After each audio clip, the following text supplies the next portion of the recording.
मैं doctor Gulab Chand Meena, associate professor political science, government college Bandikui. आज हम बात करेंगे प्रेशर ग्रुप्स, दबाव समूह क्या है। और निस्संदेह रूप से राजनीतिक दल व्यक्ति शासन के बीच संपर्क सूत्र के रूप में कार्य करते हैं, लेकिन 20वीं सदी के बदलती परिस्थितियों में आर्थिक, सामाजिक, सांस्कृतिक जीवन से जुड़ी हुई तो गतिविधियों ने बहुत अधिक विविधता की स्थिति को प्राप्त कर लिया है और राजनीतिक दलों के लिए इस बात को नितांत असंभव बना दिया है कि विविध हितों का समुचित प्रतिनिधित्व कर सके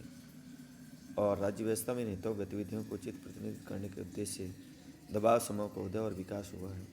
राज्य व्यवस्था में दबाव समूह का अस्तित्व कोई नूतन तथ्य नहीं है। सदैव सभी प्रकार के समाज और शासन व्यवस्था में दबाव समूह विद्यमान रहे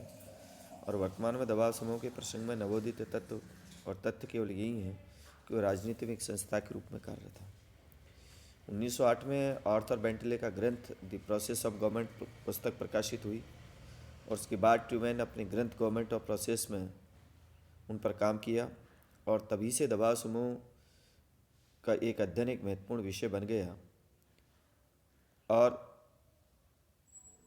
politics, parties and pressure groups इस प्रसंग में एक ऐतिहासिक योगदान रहा,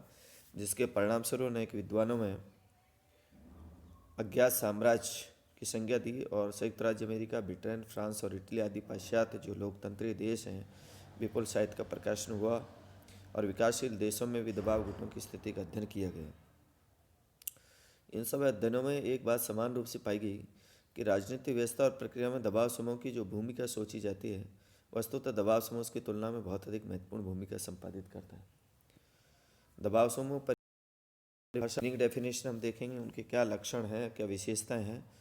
दबाव समूह विशेष हितों के साथ जुड़े एक ऐसे शक्ति संगठन होते हैं जो अपने सदस्यों के हितों की रक्षा हेतु सार्वजनिक नीतियों को प्रभावित करने की चेष्टा करते हैं और दबाव समूह की जो परिभाषाएं हैं वो कुछ इस प्रकार से हैं।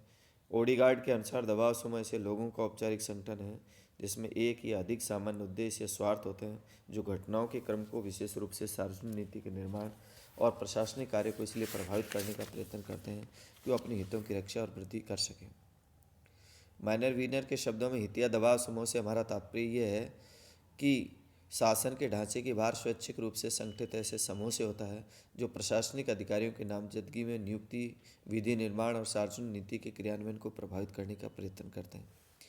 मदन गोपाल गुप्ता के अनुसार दबाव समूह वास्तव में ऐसा माध्यम है जिनके द्वारा सामान्य हित वाले व्यक्ति सार्वजनिक मामलों को प्रभावित करने का प्रयत्न करते हैं। इस अर्थ में ऐसा कोई भी सामाजिक समूह जो प्रशासकीय, विधायी दोनों ही प्रकार के निर्णयकर्ताओं को प्राप्त करते हैं। हाँ जी, ठीक ठीक।